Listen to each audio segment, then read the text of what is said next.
CEO milionário, flagra faxineira exausta dormindo com seu bebê no trabalho. O que ele faz depois deixa todos chocados. Nossas histórias têm viajado longe. De onde você está assistindo hoje? Compartilhe com a gente nos comentários. O cheiro de produto de limpeza já estava impregnado em suas roupas, em seu cabelo, em sua pele.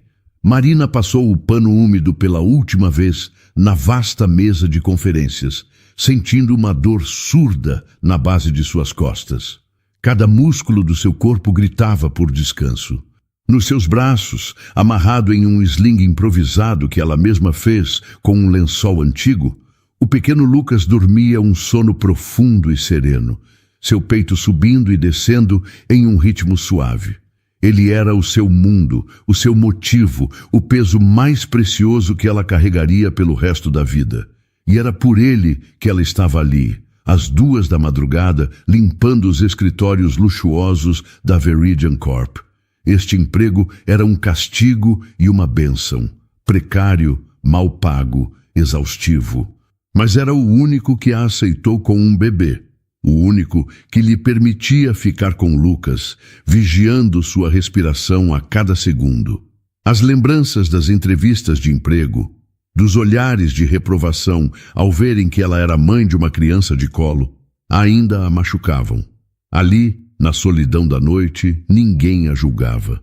Ela era apenas uma sombra, uma figura anônima que deixava tudo limpo e arrumado para o dia seguinte. A invisibilidade era o preço de manter seu filho por perto. Faltava apenas uma sala. A maior de todas, a do presidente. Ela empurrou a porta pesada e entrou. O lugar era de tirar o fôlego. Uma parede inteira de vidro mostrava a cidade como um tapete de diamantes. Os móveis eram escuros e imponentes. E no canto, um sofá de couro grande e macio parecia sussurrar seu nome. A exaustão a atingiu com uma força imensa. Suas pálpebras pesavam quilos. Só 1 minuto, ela pensou, a ideia surgindo como uma miragem no deserto. Eu só vou sentar por 1 minuto, para descansar os olhos. Lucas está dormindo tão bem.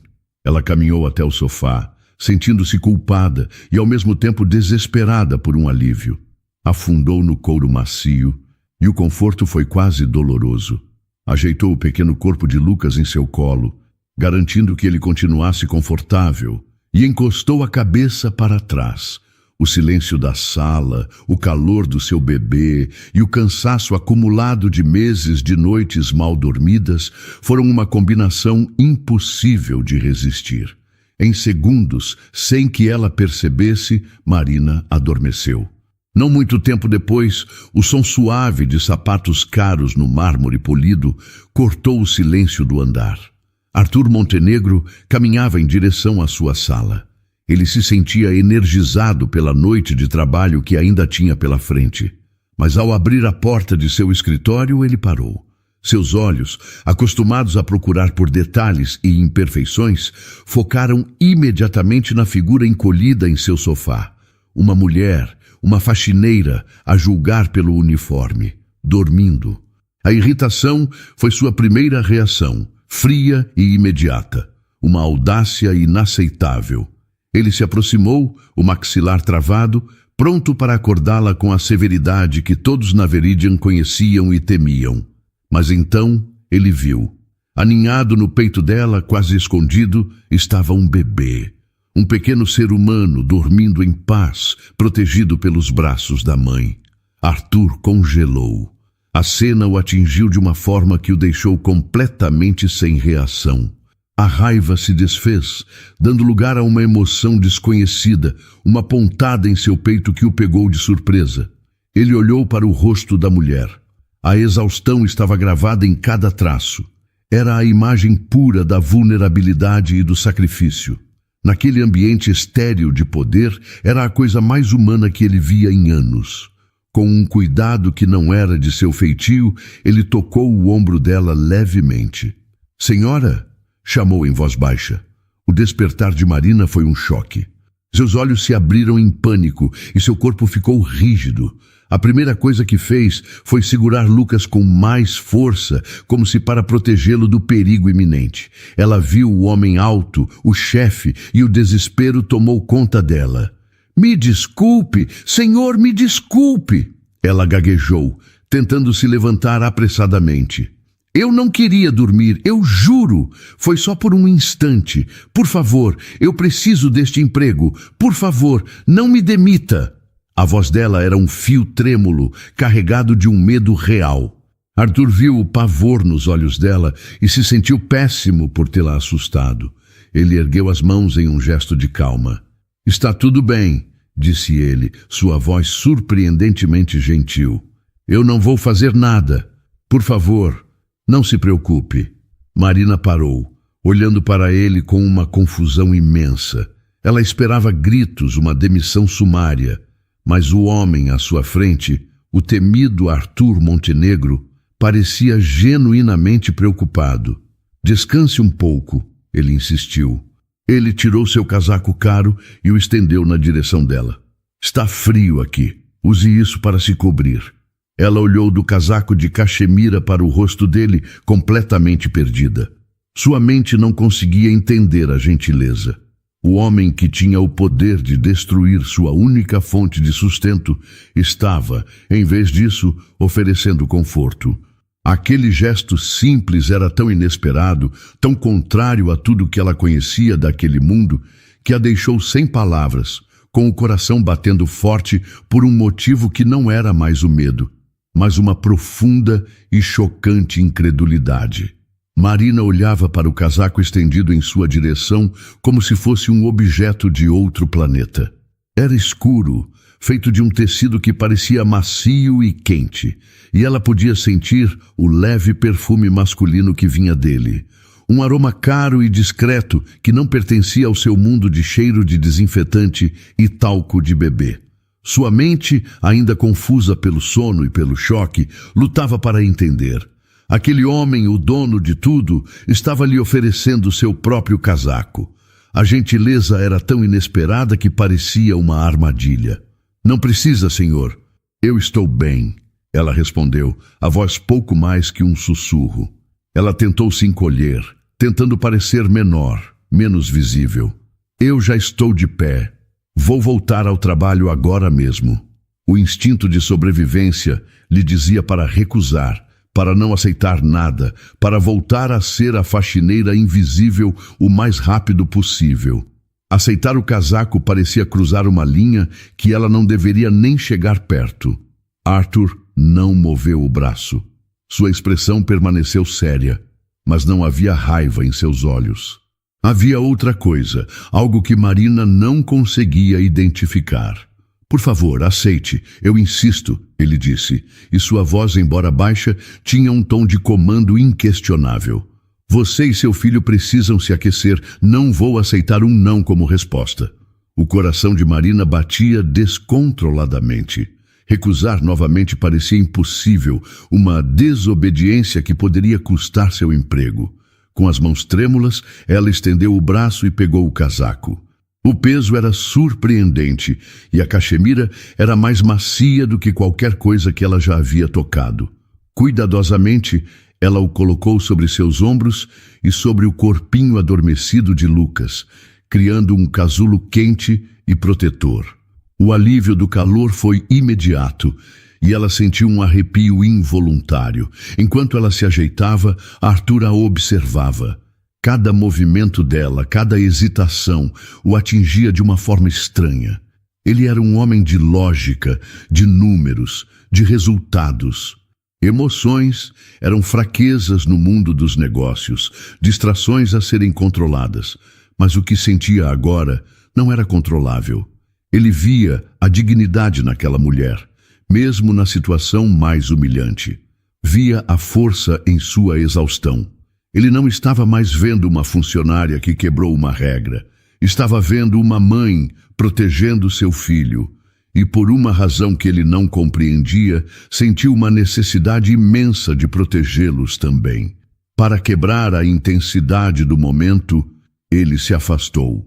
Caminhou em silêncio até sua enorme mesa de mogno do outro lado da sala e sentou-se em sua cadeira de couro. Ligou o computador, o brilho da tela iluminando seu rosto. Ele fingiu se concentrar em uma planilha, mas sua atenção estava toda no sofá. Ele podia sentir a presença dela na sala, uma presença silenciosa e assustada que mudava completamente a energia do seu santuário de poder. Ele se perguntava sobre a vida dela, sobre o que a teria levado a uma situação tão desesperadora. Funcionários terceirizados eram apenas números em um contrato para ele, um custo a ser gerenciado. Agora um deles tinha um rosto, um nome que ele nem sabia. E um filho. Marina ficou imóvel no sofá. Ela observava o CEO, que parecia ter voltado ao seu mundo, ignorando-a completamente. O que aquilo significava? Ele a deixaria ficar ali? Ela olhou para baixo, para o rostinho sereno de Lucas, que nem se mexeu. Aquele casaco caro o cobria, protegendo-o do frio do ar-condicionado. Um gesto de bondade de um homem que ela deveria temer. Ela não conseguia relaxar. Seu corpo ainda estava tenso, esperando que a qualquer momento ele se levantasse e dissesse que tudo não passava de uma brincadeira cruel. Mas os minutos passavam. E ele continuava em sua mesa, o único som sendo o clique suave das teclas do computador. Lentamente, uma parte do medo de Marina começou a se transformar em uma profunda e dolorosa gratidão. Aquele homem não a humilhou. Ele não a expôs. Ele lhe deu calor e um momento de paz. Depois do que pareceu uma eternidade, Arthur se levantou. Marina prendeu a respiração. Era agora. Ele caminhou em sua direção, mas parou a uma distância respeitosa. Eu preciso ir a outra sala para uma chamada, ele disse, a voz novamente neutra. Fique aqui, descanse o quanto precisar para se sentir melhor. Depois pode terminar o que falta e ir para casa. Ele não esperou por uma resposta. Apenas se virou e saiu do escritório, fechando a porta suavemente atrás de si. Marina ficou sozinha no silêncio absoluto, envolta no casaco que ainda carregava o cheiro dele. O cheiro de Arthur Montenegro. O nome ecoou em sua mente, trazendo consigo o peso de anos de amargura. Aquele era o homem que havia orquestrado a destruição de sua carreira, o arquiteto de sua miséria. E ainda assim, o mesmo homem tinha acabado de cobrir seu filho com o próprio casaco, mostrando uma gentileza que ela jamais pensou ser possível nele. A contradição era tão brutal que a deixou sem ar. Ela abraçou Lucas com um pouco mais de força, sentindo as lágrimas que segurou com tanto esforço finalmente escorrerem por seu rosto. Eram lágrimas de alívio, sim, mas também de uma confusão tão profunda e assustadora que era pior do que a raiva que ela esperava encontrar. Arthur não foi para outra sala de reunião. A história sobre a chamada foi a primeira desculpa que lhe veio à mente para escapar da intensidade que preenchia seu escritório. Ele precisava de ar, de distância. Pegou o elevador privativo e subiu para o terraço, um espaço que raramente usava. O vento frio da madrugada bateu em seu rosto, mas ele mal sentiu. Sua mente estava presa na imagem da mulher encolhida em seu sofá, com o bebê dormindo em seu peito. A imagem não o abandonava. Ele se encostou no parapeito de vidro, olhando a cidade que se estendia a seus pés. Ele era o rei daquele universo de concreto e luzes. Um mestre em um jogo de poder onde a fraqueza não era uma opção. Por anos, ele construiu muros ao redor de si mesmo, convencido de que as emoções eram um luxo perigoso que ele não podia pagar. Seus funcionários eram peças em um tabuleiro, seus concorrentes, obstáculos a serem removidos. Ele nunca pensava nas vidas por trás dos crachás e dos uniformes. Eram invisíveis, parte da engrenagem que fazia seu império funcionar. Mas aquela mulher, com sua exaustão e seu amor desesperado pelo filho, tinha quebrado alguma coisa dentro dele. Ela não era uma peça, ela era uma pessoa, lutando para sobreviver em um mundo que ele ajudou a criar, dentro de um prédio que levava seu nome. O gesto de oferecer o casaco foi um impulso, uma reação humana que ele não teve tempo de reprimir. Agora, no frio da madrugada, ele sabia que não era o suficiente. Aquele impulso tinha se transformado em uma responsabilidade. Deixar que ela continuasse naquela situação, trabalhando até a exaustão com um bebê nos braços, parecia de repente inaceitável, insuportável.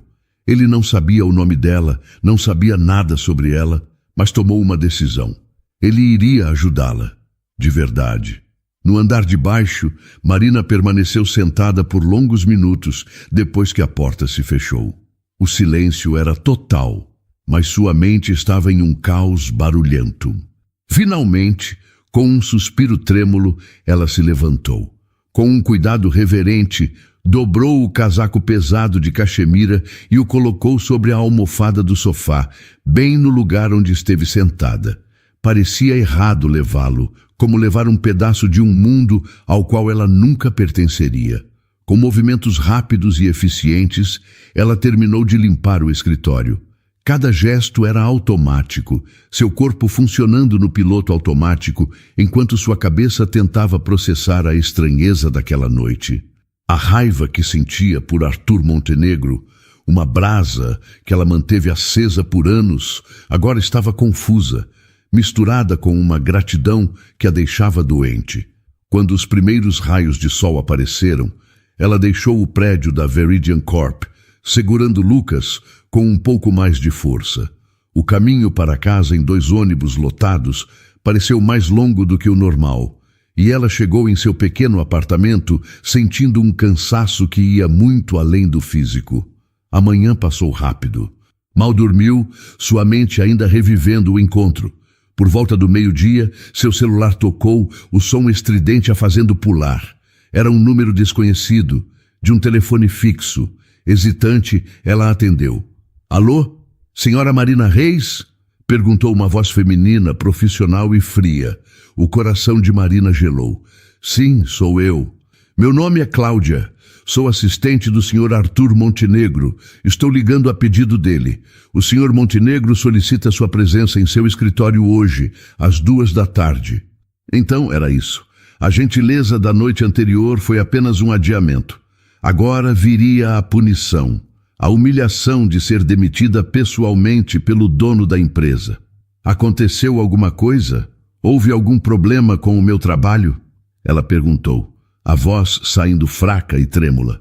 Eu não tenho essa informação, senhora, respondeu a assistente com a mesma distância profissional. Apenas fui instruída a marcar a reunião. O senhor Montenegro a aguardará às 2h. Por favor, não se atrase. A chamada terminou. Marina ficou parada no meio de sua pequena sala, o telefone ainda na mão. Ela olhou para Lucas, que balbuciava feliz em seu cercadinho, alheio a tudo. O medo por si mesma não era nada comparado ao medo de falhar com ele. Ela respirou fundo, tentando encontrar alguma força. Ela não sabia o que esperar daquela reunião, mas sabia que tinha que ir. Tinha que enfrentar Arthur Montenegro mais uma vez, não como a advogada forte que um dia foi, mas como a faxineira apavorada que ele via agora. E ela só pedia a Deus para não desmoronar na frente dele. O andar da presidência da Veridian Corp era imponente. O ar era mais frio, o silêncio mais profundo e tudo, do tapete grosso sob seus pés as obras de arte nas paredes, sussurrava poder e dinheiro. Marina se sentia uma intrusa, pequena e inadequada em suas roupas simples. Ela segurava a alça de sua bolsa com tanta força que seus nós dos dedos estavam brancos.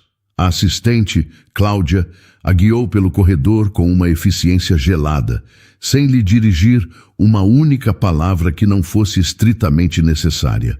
Cada passo em direção à porta do escritório de Arthur Montenegro era uma tortura. Ela parou em frente à porta de madeira escura, respirando fundo, preparando-se para o impacto da demissão. A assistente abriu a porta para ela. A senhora Reis, senhor Montenegro. Arthur não estava sentado atrás de sua mesa como um rei em seu trono, o que surpreendeu Marina. Ele estava de pé, perto da grande janela, olhando a cidade. Ele se virou quando ela entrou e seu rosto estava sério, mas não havia a raiva que ela tanto temia. Obrigado, Cláudia, ele disse dispensando a assistente. A porta se fechou, deixando os dois sozinhos. O som do clique da fechadura pareceu alto demais. Senhora Reis, por favor, entre. Sente-se. Ele apontou para uma das duas cadeiras que ficavam em frente à sua mesa. Marina deu alguns passos para dentro da sala, mas permaneceu de pé, incapaz de relaxar. Senhor Montenegro, o senhor mandou me chamar, disse ela, a voz tensa. Ela precisava acabar logo com aquilo. Olha, se for sobre a noite passada, eu quero pedir desculpas mais uma vez. Foi um erro grave, eu sei. Não vai acontecer de novo, eu posso garantir. Não foi por isso que a chamei. Ele a interrompeu, a voz calma. Quer dizer, não para uma bronca. O que aconteceu ontem me fez pensar. Por favor, sente-se, de verdade. Com muita hesitação, Marina sentou-se na ponta da cadeira, pronta para se levantar a qualquer momento. Ela observou enquanto ele se sentava, não em sua cadeira de presidente, mas na outra cadeira em frente a ela, diminuindo a distância e a barreira de poder entre eles. Aquele gesto a deixou ainda mais desconfiada. Ele juntou as mãos, parecendo procurar as palavras certas. Senhora Reis, Marina, o que eu vi ontem à noite, você e seu filho, aquilo me deixou muito preocupado, começou ele, olhando diretamente para ela. Ninguém deveria estar em uma situação que exige um sacrifício como esse. Trabalhar a noite toda com um bebê não é seguro, nem para você, nem para ele. Marina ouvia em um silêncio chocado. Cada palavra dele era o oposto do que ela esperava. Ela não conseguia entender. Minha empresa, a Veridian, tem recursos, continuou ele. E eu sinto que é minha responsabilidade garantir o bem-estar dos que trabalham aqui, mesmo os terceirizados. Por isso, eu gostaria de lhe oferecer ajuda. A palavra ajuda ficou no ar. Marina sentiu um nó se formar em sua garganta. Como assim? Ela conseguiu perguntar. Primeiro, seu filho. Nós podemos pagar por uma creche de excelente qualidade para ele, em tempo integral, perto da sua casa, para facilitar sua vida, explicou Arthur. Segundo, seu trabalho. Este horário noturno é desumano. Podemos mudá-la para um turno durante o dia. Talvez na equipe de limpeza diurna, ou se preferir, podemos ver uma vaga em outra área. Na copa, no arquivo, algo que lhe dê noites de sono e uma rotina mais estável.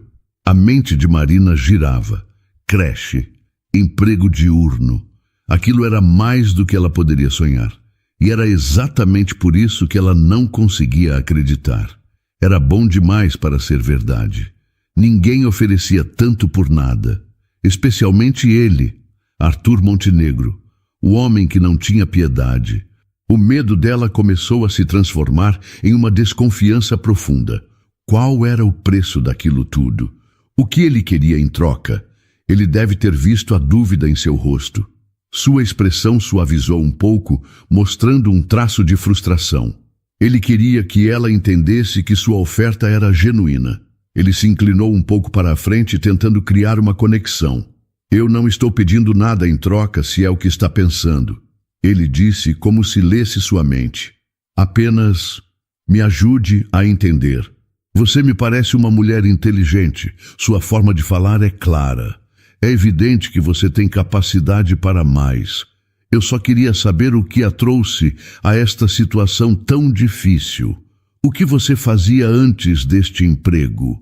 A pergunta, feita com uma curiosidade que parecia sincera, caiu sobre Marina com o peso de uma avalanche. Ele queria saber do seu passado, o passado que ele mesmo havia destruído. Ela levantou os olhos e o encarou, o homem que oferecia a salvação para o inferno que ele mesmo havia criado. Todas as emoções dos últimos anos, a raiva, a humilhação, a dor, subiram à sua garganta. A verdade estava na ponta de sua língua. O que eu fazia antes? Ela repetiu, e a voz que saiu não era mais a da faxineira assustada. Era firme, fria e carregada de uma ironia cortante que fez Arthur ficar mais atento. É uma pergunta muito interessante, Sr. Montenegro. Ele a observou, notando a mudança imediata em sua postura. Ela não estava mais encolhida na cadeira. Suas costas estavam retas, seu queixo erguido. Antes de passar minhas noites limpando o chão da sua empresa, continuou ela, cada palavra dita de forma lenta e clara. Eu usava ternos caros, muito parecidos com o seu. Eu tinha uma carreira. Eu tinha um nome respeitado. Eu não limpava as salas de reunião. Eu comandava as salas de reunião. Arthur a olhava com uma expressão de surpresa. A transformação era notável. A mulher frágil da noite anterior parecia ter desaparecido. Você era executiva? Marina soltou uma risada curta e sem qualquer alegria. Perto disso, eu era advogada. Advogada, ele repetiu, o cérebro tentando processar a informação. Aquilo explicava sua capacidade de se expressar. É uma profissão honrada. O que aconteceu para você? Mudar de área de forma tão drástica. Ele ainda estava no modo de quem tenta resolver um problema sem perceber que ele era o problema. Os olhos de Marina fixaram-se nos dele, e o brilho que ele viu ali era duro como aço. O que aconteceu? Ela disse, a voz baixando para um tom mais grave. O que aconteceu foi a Veridian Corp. A menção ao nome de sua própria empresa o atingiu. Por um momento, ele pensou que ela pudesse ter sido uma advogada do departamento jurídico que foi demitida em algum corte. Isso seria simples de resolver. Você trabalhou aqui, em nosso jurídico. Eu não me lembro do seu rosto. Oh, eu tenho certeza que não, ela disse, e o sarcasmo em sua voz era inconfundível. O senhor não se lembraria de mim, e eu nunca trabalhei para a Veridian, Sr. Montenegro. Eu trabalhei contra a Veridian. A frase acertou Arthur em cheio. Ele parou, a mente trabalhando furiosamente, tentando encontrar um contexto para aquilo. Contra a Veridian. Ele enfrentava processos o tempo todo, era o custo de fazer negócios. Mas a intensidade na voz dela sugeria algo maior. Há 5 anos, ela continuou, vendo a confusão no rosto dele. Houve um processo trabalhista muito grande. Centenas de funcionários de uma das suas fábricas no interior. Eles foram demitidos sem receber nenhum dos seus direitos. Uma reestruturação foi o que a Veridian chamou. Um massacre foi o que nós chamamos. A memória começou a surgir na mente de Arthur, 5 anos atrás. Sim, ele se lembrava. Foi uma batalha legal longa e desagradável que manchou a imagem da empresa por um tempo e custou uma fortuna em acordos. Ele se lembrava de dar ordens claras à sua equipe jurídica. Acabem com isso, usem todos os recursos. Não podemos perder. E eles não perderam. Eles venceram, desacreditando a liderança do processo. Ele se lembrava vagamente da advogada deles. Uma mulher, diziam seus advogados, agressiva e idealista. Ele olhou para Marina, para o rosto cansado, para as olheiras, para as mãos calejadas de trabalho pesado. E então ele tentou se lembrar do rosto daquela advogada. Uma imagem borrada de uma mulher de cabelos presos, com uma expressão determinada em um tribunal. Seria possível? A voz dele saiu como um sussurro, quase sem som. Não. Não pode ser. Marina viu a compreensão começar a surgir nos olhos dele. Aquele era o momento. Eu era a advogada principal naquele processo. A advogada que vocês passaram meses tentando desacreditar. A advogada cuja carreira vocês destruíram sistematicamente com processos e acusações falsas, até que ninguém mais quisesse me contratar. Ela se inclinou para a frente. A voz agora cheia de toda a dor e raiva que guardou por anos. Então, respondendo à sua pergunta, Sr. Montenegro, o que me trouxe a esta situação foi o Senhor. O Senhor e a sua empresa, o homem que agora, com a melhor das intenções, oferece ajuda para o desastre que ele mesmo criou. Arthur Montenegro ficou completamente imóvel, olhando para ela. O mundo ao seu redor pareceu perder o som. O zumbido do ar-condicionado, o trânsito lá embaixo, tudo desapareceu. A única coisa que existia era o rosto da mulher sentada à sua frente e a acusação terrível em seus olhos. A mente dele, sempre tão rápida e analítica, estava em curto-circuito. Ele tentava encontrar uma falha na lógica dela, uma desculpa, qualquer coisa. Ele se lembrava de ter dito à sua equipe jurídica: resolvam isso. Para ele, era um problema de negócios, um incêndio a ser apagado. Ele nunca se perguntou como eles o apagariam. Ele nunca se importou com os detalhes, apenas com o resultado final, a vitória da Veridian. Ele nunca parou para pensar que do outro lado daquela batalha legal havia uma pessoa cuja vida ele estava, com suas ordens, destruindo. Ele olhou para ela, realmente olhou. Viu as mãos dela, que um dia provavelmente seguraram canetas caras e processos, agora ásperas e calejadas pelo trabalho braçal. Viu a exaustão, que não era apenas de uma noite mal dormida, mas de anos de luta. E viu o bebê, Lucas, em sua mente. O bebê que ele viu dormindo tão pacificamente, sem saber que seu futuro já havia sido moldado pelas decisões frias tomadas naquela mesma sala. Anos antes de ele nascer. A primeira palavra que ele conseguiu dizer foi fraca, patética, e ele sabia disso. Eu não sabia. Marina riu, um som amargo que cortou o ar. Não sabia? Claro que o senhor não sabia. Homens como o senhor nunca sabem dos detalhes sujos. Vocês apenas dão as ordens e esperam que a mágica aconteça. Real. Ela se ajeitou na cadeira, não mais a vítima, mas a promotora em seu próprio julgamento. Vocês não me derrotaram com argumentos no tribunal, Sr. Montenegro. Vocês me destruíram fora dele de forma calculada. Arthur apenas a encarava, incapaz de falar. Primeiro veio o processo contra mim. Ela começou a relatar, a voz firme, listando os fatos como se apresentasse um caso. Uma acusação de litigância de má-fé. Disseram que eu estava processando a Veridian por vingança, sem provas. Depois vieram os vazamentos para a imprensa. Notas em colunas de jornais sugerindo que minha conduta era antiética. De repente, meu telefone parou de tocar.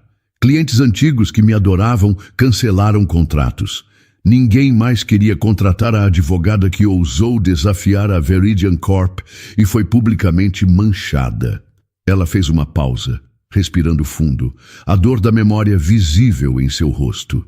Eu perdi meu escritório, que lutei tanto para montar. Tive que vender meu carro para pagar as contas. Depois, o apartamento.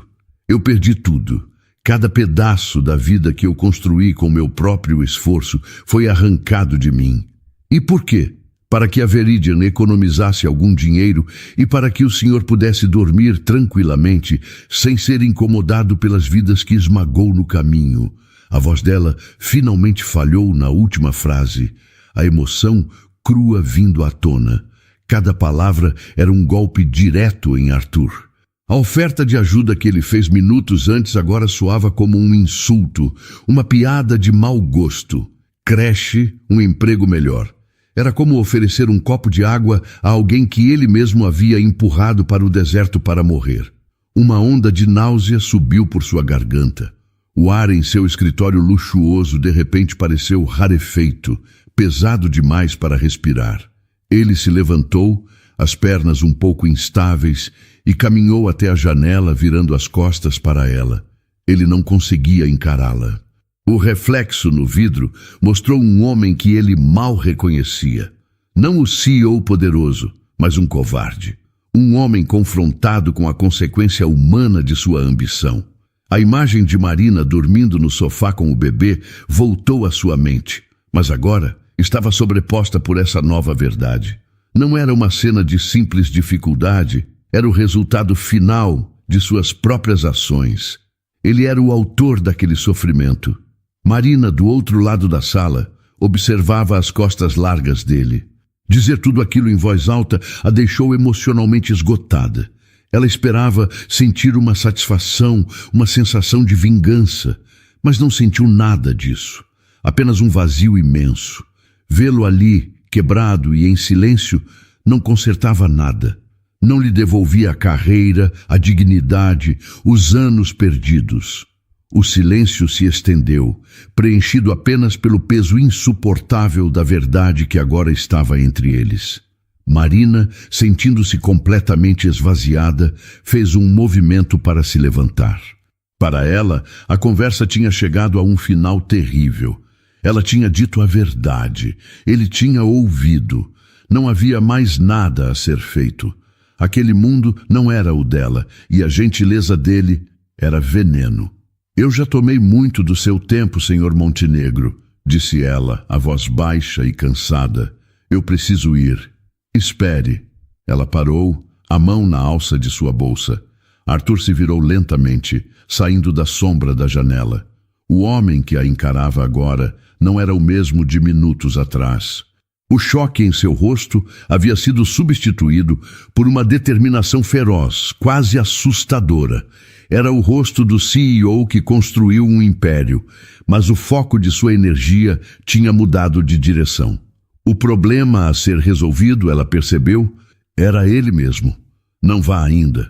Sente-se, por favor, Marina, ele pediu. E pela primeira vez, ele usou o nome dela sem hesitação, como se a reconhecesse de verdade. A curiosidade contra seu melhor julgamento a fez obedecer. Ela se sentou novamente, o corpo tenso, observando-o com desconfiança, enquanto ele começava a andar de um lado para o outro na frente de sua mesa. Um pedido de desculpas seria inútil, ele começou, a voz rouca. Não existem palavras que possam consertar o que eu fiz. E dinheiro, oferecer dinheiro agora seria só mais um insulto. Ele parou e olhou diretamente para ela. Eu tirei sua carreira. Eu tirei sua justiça. Eu tirei seu nome. Oferecer uma creche e um emprego de limpeza é uma piada cruel. Eu entendo isso agora. A única reparação possível é devolver o que eu roubei. Não com caridade, com justiça. Marina permaneceu em silêncio, os braços cruzados sobre o peito, uma barreira física contra a torrente de palavras dele. Eu tenho um plano, ele disse, voltando a andar. 3 passos. Primeiro, o caso dos trabalhadores. Vamos reabri-lo internamente. Eu vou anular a decisão da empresa e vamos pagar cada centavo devido a cada um deles, com 5 anos de juros e uma compensação pelos danos. E eu quero que você seja a consultora especial deste projeto. Você vai supervisionar tudo, garantir que cada pessoa receba o que é seu por direito, com um salário de consultora sênior a partir de hoje. Ela o encarava, sem piscar. A proposta era tão absurda que ela não sabia como reagir. Ele não esperou por uma resposta. Segundo, isto não pode nunca mais acontecer. A partir de amanhã, eu vou criar um novo departamento na Veridian, um departamento de ética e compliance trabalhista. Ele não responderá ao jurídico, responderá diretamente a mim. Sua função será auditar todas as nossas práticas, demissões, contratos. E eu quero que você seja a diretora desse departamento. Isso a fez reagir. O quê? Ela sussurrou, incrédula. Isso é algum tipo de piada doentia? O senhor quer que eu, a pessoa que processou sua empresa, venha trabalhar para o senhor? Para ser sua funcionária? Isso é uma forma de me comprar? De me silenciar? Não, ele respondeu, a voz subindo de tom. É a única forma de consertar a cultura desta empresa. Quem melhor para garantir que a gente não cometa os mesmos erros do que a pessoa que foi a nossa maior vítima? Quem teria mais autoridade e credibilidade para fazer isso do que você? Ele parou na frente dela de novo. Eu não quero que você seja minha funcionária. Eu quero que você seja a consciência desta empresa. A mente de Marina estava um caos. Era uma armadilha. Tinha que ser. Uma forma inteligente de mantê-la sob controle. Como se lesse seus pensamentos, Arthur deu o golpe final. E nada disso será feito em segredo.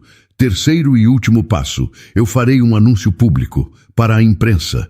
Vou admitir o erro da Veridian no seu caso. Vamos emitir uma retratação formal e pública, limpando seu nome de todas as acusações falsas que a minha equipe fez. A empresa vai assumir publicamente toda a culpa pela destruição da sua carreira. Esta última parte a atingiu de forma diferente. Uma retratação pública. Limpar o seu nome. Isso era a única coisa que ela chorou por anos. A única coisa que o dinheiro não podia comprar. Era a chance de ter sua dignidade de volta. Ela olhou para Arthur Montenegro, o arquiteto de sua ruína, que agora lhe oferecia as ferramentas para reconstruir não apenas a sua vida, mas a si mesma. A desconfiança e a raiva ainda gritavam dentro dela, mas por baixo de todo o barulho, um pequeno e perigoso fio de esperança começou a surgir. A escolha, pela primeira vez em muito tempo, era dela. E era uma escolha impossível. A proposta de Arthur Montenegro ficou no ar, tão grandiosa e inacreditável, que Marina sentiu que poderia ser uma alucinação, um sonho febril nascido do cansaço. Sua primeira reação foi um impulso violento de rir. Rir da audácia dele, da loucura daquela oferta. Confiar naquele homem era como confiar em uma raposa que a convida para entrar no galinheiro, prometendo que não vai tocar em nenhuma galinha. A história de sua vida nos últimos 5 anos foi a prova da capacidade de destruição dele. E por que eu deveria acreditar em uma única palavra do que o Senhor está dizendo? Ela perguntou, a voz baixa e cheia de uma desconfiança afiada. Há 5 anos, suas ações me prometeram o inferno, e o Senhor foi muito eficiente em cumprir a promessa. Agora, o Senhor me oferece o céu em uma bandeja de prata. Por que eu deveria pensar que, desta vez, seria diferente? Arthur não desviou o olhar. Não havia mais o ar de superioridade nele. O que restava era uma seriedade crua e cansada, porque desta vez eu vi o resultado. Ele disse, a voz firme, eu vi você e seu filho naquele sofá. Eu não consigo mais desver aquilo. Você tem razão em não acreditar em mim. Então não acredite, acredite na sua própria força. Ele deu um passo à frente e o gesto foi quase uma súplica. Eu não estou lhe oferecendo um presente. Eu estou lhe devolvendo as armas que eu tirei de você. Se eu lhe der o cargo, o poder e a autoridade, você terá tudo de que precisa para fazer o que é certo. Se eu tentar impedi-la, se eu mentir, você estará do lado de dentro. Você poderá me expor de uma forma que nunca pôde antes. As palavras dele, acredite na sua própria força, tocaram em um lugar profundo dentro dela. Um lugar que ela pensava estar morto e enterrado. Por anos, ela se sentiu uma vítima, impotente, arrastada pela correnteza de uma injustiça que não podia combater. A proposta dele, por mais suspeita que fosse, era uma chance de parar de ser uma vítima e voltar a ser uma lutadora. Ela pensou nos outros, nas dezenas de famílias que ela representou, pessoas que, como ela, perderam tudo e nunca receberam a justiça que mereciam. A oferta dele não era apenas sobre reconstruir a sua vida, era sobre terminar a luta que ela começou por eles. Era uma responsabilidade que ela havia carregado como uma culpa silenciosa por anos. E então ela pensou em Lucas, seu filho, que dormia em um berço improvisado em um apartamento pequeno e úmido. Que futuro ela poderia lhe dar com o salário de faxineira? Que exemplo ela seria? Uma mãe quebrada pela exaustão e pela amargura. A proposta de Arthur significava mais do que dinheiro. Significava um lar estável, significava tempo para ser mãe, significava que seu filho poderia crescer vendo a mãe não como uma mulher derrotada, mas como alguém que se reergueu e lutou. A retratação pública. Esse era o ponto central. A limpeza de seu nome era a chave que poderia destrancar as portas de seu futuro, devolvendo a dignidade que lhe foi roubada. Depois de um silêncio que pareceu durar uma vida inteira, onde Arthur apenas esperou, sem pressionar, ela finalmente encontrou sua voz. Tudo bem, disse ela. A palavra foi tão quieta que ela mesma mal a ouviu. Arthur prendeu a respiração esperando. Eu aceito, ela disse mais alto agora, e com a decisão veio uma nova onda de força. Mas será nos meus termos, com as minhas condições. Quaisquer que sejam. Ele respondeu instantaneamente, o alívio claro em seu rosto. Primeiro, ela começou, e a advogada dentro dela assumiu o controle. A retratação pública. Ela será redigida por mim e por você, e será publicada nos principais jornais antes de eu assinar um único papel. Quero meu nome limpo antes de dar o próximo passo. Ele concordou com um aceno de cabeça. Justo. Segundo, autonomia. O novo departamento terá autonomia total. Nenhuma interferência do seu departamento jurídico. Eu me reporto apenas a você e minhas decisões sobre ética e compliance são finais. Se houver um impasse, a minha palavra prevalece. Concordo, ele disse sem hesitar. E terceiro, ela o encarou, os olhos firmes. Eu não quero a sua pena. Eu não sou um de seus projetos de caridade. Isto é um trabalho. Eu vou lutar por cada centavo para aqueles trabalhadores como uma leoa. E vou fiscalizar cada canto desta empresa com toda a força que eu tiver. Se o senhor se arrepender, recuar ou tentar me sabotar de qualquer maneira, eu juro que vou usar a minha posição aqui dentro para destruir a reputação da Veridian de uma forma que fará o antigo processo parecer um elogio. Nós estamos entendidos, senhor Montenegro? A mulher assustada tinha desaparecido completamente. Em seu lugar estava a advogada que o desafiou anos atrás, mas agora com as cicatrizes e a força que a dor lhe deu. Um pequeno, quase imperceptível, sorriso de respeito surgiu nos lábios de Arthur. Perfeitamente, doutora Reis, ele disse. Bem-vinda de volta ao jogo, doutora Reis. Fazia tanto tempo que Marina não ouvia alguém se dirigir a ela daquela forma, com aquele respeito. Por um instante, a imagem da advogada que ela foi, forte e confiante, sobrepôs-se à da mulher cansada que se sentou naquela cadeira. A sensação era ao mesmo tempo estranha e profundamente reconfortante. Ela respirou fundo, e o ar que encheu seus pulmões pareceu diferente, mais leve. A advogada dentro dela estava desperta. Eu preciso ir agora, disse ela, a voz firme, cortando a intensidade do momento. Preciso buscar meu filho na casa da vizinha que cuida dele durante o dia. A menção a Lucas era um lembrete para ambos da realidade que a levou até ali. Amanhã, podemos começar a trabalhar no texto da retratação pública amanhã. Claro, Arthur concordou imediatamente. A energia explosiva dele deu lugar a uma calma focada. Minha assistente entrará em contato com você para agendar o melhor horário. E, Marina, por favor, não volte ao turno da noite. Nunca mais. Considere seu novo salário válido a partir deste exato momento. A empresa cobrirá qualquer despesa que você tenha para organizar sua rotina. Antes que ela pudesse responder, ele pegou o telefone em sua mesa. Só um momento. Quero que você esteja presente para a primeira ordem. É importante que a liderança desta empresa entenda a nova realidade desde o início. Ele apertou um botão. Cláudia, peça para o Carlos vir à minha sala, o chefe do jurídico. É urgente. Marina sentiu um calafrio. Carlos era um dos advogados que estiveram na equipe que a destruiu. Enfrentá-lo seria o primeiro teste.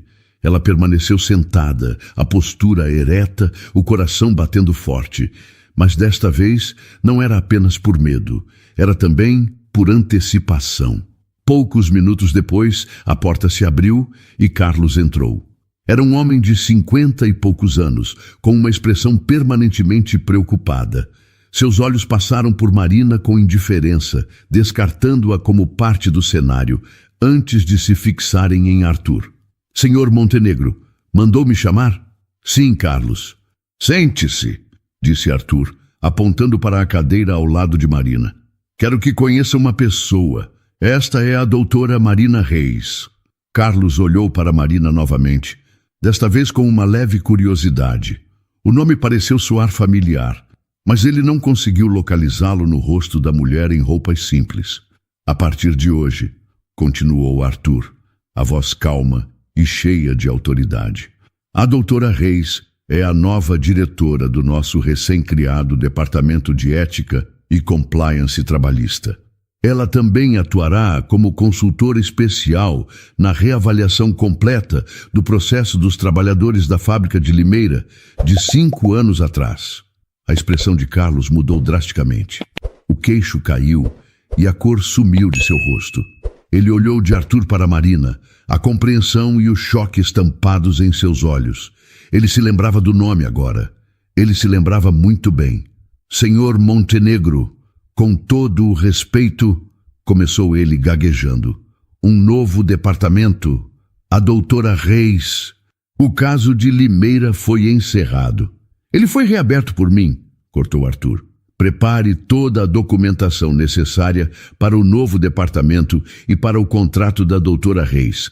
Ela terá autonomia total e irrestrita, reportando-se apenas e diretamente a mim. E Carlos, providencie o cancelamento imediato de seu contrato com a empresa de limpeza terceirizada. O salário dela será de diretora sênior, retroativo a hoje. Arthur se levantou, colocando as mãos nos bolsos, uma postura casual que contradizia a bomba que ele acabara de jogar. Cometemos um erro grave há 5 anos, Carlos. Um erro que eu cometi ao dar as ordens erradas. E agora nós vamos consertá-lo, de forma transparente e definitiva. A doutora Reis está aqui para garantir que a justiça seja feita e para garantir que erros como este nunca mais aconteçam na Veridian. A confissão pública de culpa na frente de seu principal advogado foi para Marina o momento mais significativo até então. Não era apenas uma promessa feita a ela em particular. Era uma mudança de direção declarada para a empresa. Carlos, pálido e chocado, apenas conseguiu dizer: sim, senhor, providenciarei tudo imediatamente. Ótimo, pode ir, disse Arthur. O chefe do jurídico se levantou e saiu da sala, parecendo ter envelhecido 10 anos em 10 minutos. O silêncio voltou, mas agora era diferente. Era o silêncio do começo de algo. O primeiro passo, disse Arthur, olhando para Marina. O resto do caminho nós faremos juntos. Marina apenas balançou a cabeça em concordância, ainda processando a velocidade dos acontecimentos. Amanhã, ela repetiu. Ela se levantou e caminhou em direção à porta. Ao sair do escritório de Arthur Montenegro, ela não era mais a faxineira invisível, não era a vítima destruída, e também não se sentia uma vencedora. Sentia-se como uma general que acaba de receber o comando de um exército para lutar em uma guerra que já tinha perdido uma vez. Mas desta vez, o inimigo mais poderoso estava, de forma inexplicável, do seu lado. Os dias que se seguiram foram um teste de nervos e confiança. A primeira tarefa de Marina e Arthur, juntos, foi redigir a retratação pública. Sentaram-se lado a lado na enorme mesa de conferências do escritório dele, um laptop entre eles. O silêncio que antes era de medo e raiva, agora preenchido por uma tensão produtiva. A desconfiança de Marina ainda estava lá, uma sentinela vigilante em seu coração, mas ela via em Arthur um empenho que a surpreendia. Aqui, disse ele, apontando para uma frase na tela. A linguagem está muito corporativa. A empresa lamenta o equívoco. Não foi um equívoco. Foi um erro deliberado. Escreva isso. Marina olhou para ele, surpresa com a honestidade brutal. Tudo bem. E aqui, ela respondeu, assumindo o controle do teclado, onde diz as consequências para a ex-litigante, vamos mudar para a completa e sistemática destruição da carreira e da reputação da doutora Marina Reis. As pessoas precisam ler as palavras exatas. Arthur engoliu em seco, a dor daquelas palavras visível em seu rosto. Mas ele apenas concordou com um aceno de cabeça. Você está certa. É o correto a se fazer. Quando o comunicado foi publicado nos principais jornais do país, alguns dias depois, o efeito foi imediato. O nome de Marina Reis estava em toda parte, mas desta vez não como uma advogada antiética, mas como a vítima de uma injustiça corporativa que agora estava sendo reparada. Seu telefone não parava de tocar. Eram antigos colegas, alguns oferecendo apoio, outros pedindo desculpas por terem se afastado. Cada chamada era um pequeno pedaço de seu antigo mundo sendo devolvido. A vida na Veridian também mudou. Marina se mudou para um escritório de verdade, no mesmo andar da diretoria. Era um espaço limpo e moderno, com uma vista que ela mal tinha tempo de apreciar. Com a autonomia que Arthur lhe garantiu, ela montou uma pequena equipe e começou o trabalho monumental de reabrir o caso de Limeira.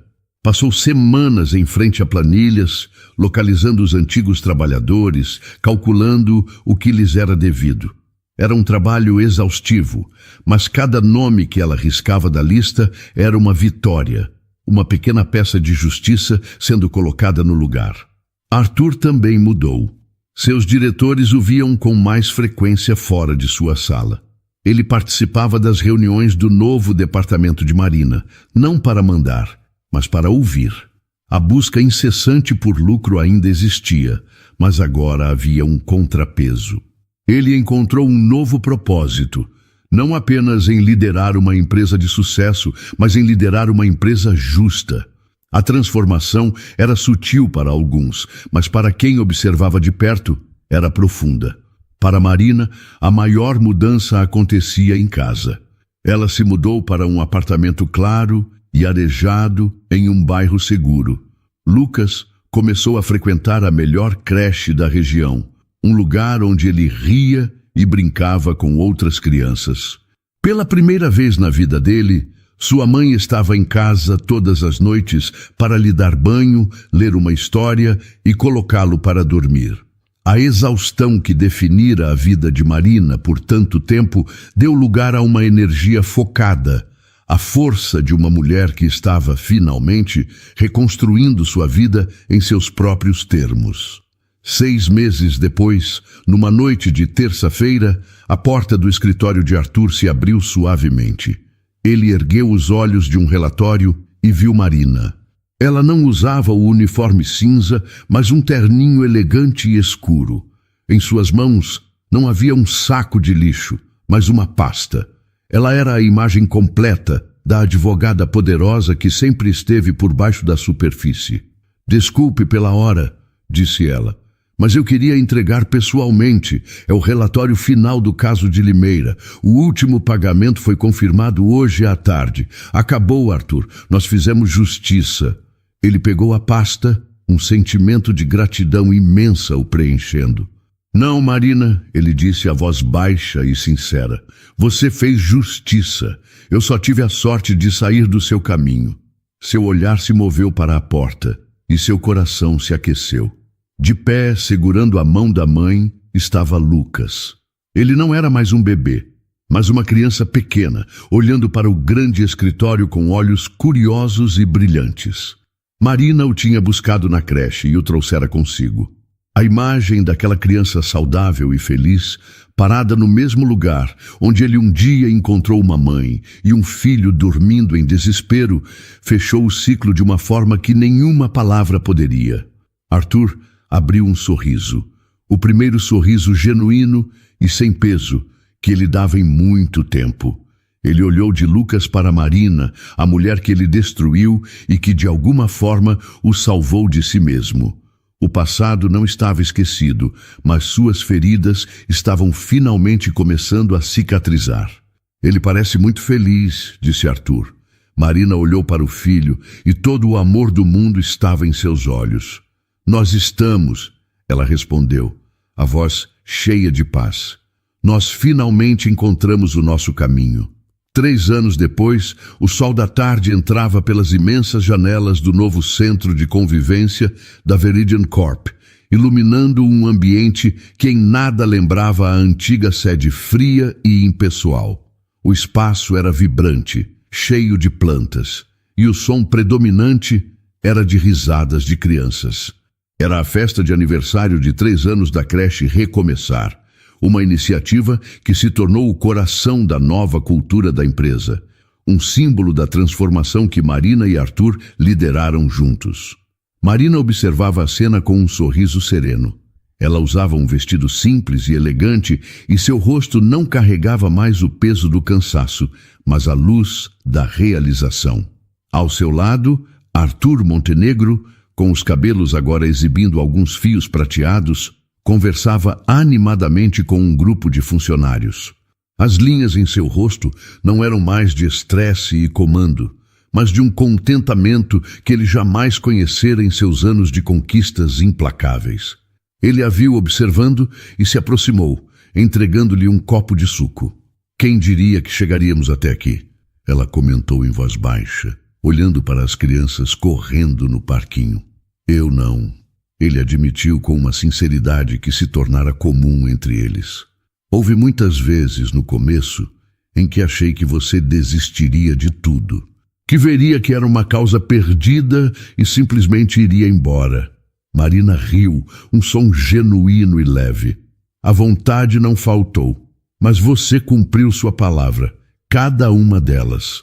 A relação deles, forjada no fogo da desconfiança e da culpa, havia se transformado em algo que nenhum dos dois saberia nomear. Não era uma amizade convencional, mas um profundo respeito mútuo, uma parceria baseada na franqueza brutal e em um objetivo comum. Eles haviam juntos não apenas consertado um erro, mas construído algo novo e melhor. Mamãe, mamãe, olha! Um menino de quase 4 anos, com cabelos escuros e olhos brilhantes, correu na direção deles, segurando um papel com um desenho colorido. Era Lucas. Ele não correu apenas para Marina. Estendeu o desenho para que Arthur também pudesse ver. Olha, Arthur, é um foguete, disse o menino com a naturalidade de quem estava acostumado com aquela presença. Arthur se agachou, ficando na altura de Lucas, e analisou o desenho com toda a seriedade. É o melhor foguete que eu já vi na minha vida. Ele vai até a lua? Vai sim, e volta. Lucas respondeu antes de dar um beijo estalado na bochecha de Arthur e sair correndo de volta para os brinquedos. Arthur se levantou, os olhos marejados de uma emoção que ele não mais tentava esconder. Ele olhou para Marina e naquele olhar havia todo o peso do passado e toda a leveza do presente. Às vezes, ele disse, a voz embargada, eu ainda me lembro daquela noite, de encontrar vocês dois dormindo naquele sofá. Eu era um homem tão pobre, Marina, no meio de tanta riqueza. Ela tocou o braço dele suavemente. Nós dois estávamos perdidos, Arthur, mas nós nos encontramos. Ele concordou, olhando para Lucas, que agora gargalhava no topo de um escorregador. A imagem era a resposta para todas as perguntas, a cura para todas as dores. O futuro não era mais uma ameaça ou um fardo, mas uma promessa, personificada naquela pequena vida cheia de alegria. Juntos, lado a lado, eles observaram o menino brincar. Não eram mais apenas a advogada e o CEO, a vítima e o vilão. Eram Marina e Arthur. E eram a prova viva de que mesmo depois do mais longo e escuro dos invernos, a primavera sempre encontra um jeito de chegar, trazendo consigo a chance não apenas de sobreviver, mas de finalmente florescer. Esta história nos lembra de uma verdade profunda e, por vezes, dolorosa. A vida pode nos tirar o chão de uma forma que parece definitiva. Quantas de nós já não nos sentimos como Marina, invisíveis, mesmo quando nos esforçamos ao máximo, desvalorizadas, depois de termos dedicado anos a uma carreira, a uma família, a um sonho? Quantas vezes o mundo nos fez acreditar que o nosso tempo já passou, que as melhores páginas da nossa história já foram escritas? A jornada de Marina é a jornada de muitas mulheres. É a dor de perder um nome, uma identidade, e se ver reduzida a uma função, a uma sombra que limpa o que os outros sujam. É a força silenciosa de uma mãe que faz o impossível por seu filho, colocando as necessidades dele acima do próprio cansaço, da própria humilhação. Mas a maior lição que Marina nos deixa não está em sua queda, e sim em sua extraordinária capacidade de se reerguer. Ela nos mostra que, mesmo sob as cinzas da injustiça e do esgotamento, a brasa da nossa verdadeira essência nunca se apaga. A advogada dentro dela não morreu. Estava apenas adormecida, esperando o momento certo para despertar. E essa história também nos ensina sobre a redenção. Mostra que a compaixão pode nascer nos lugares mais inesperados e que até mesmo um coração endurecido, como o de Arthur, pode ser transformado pela força de uma verdade humana.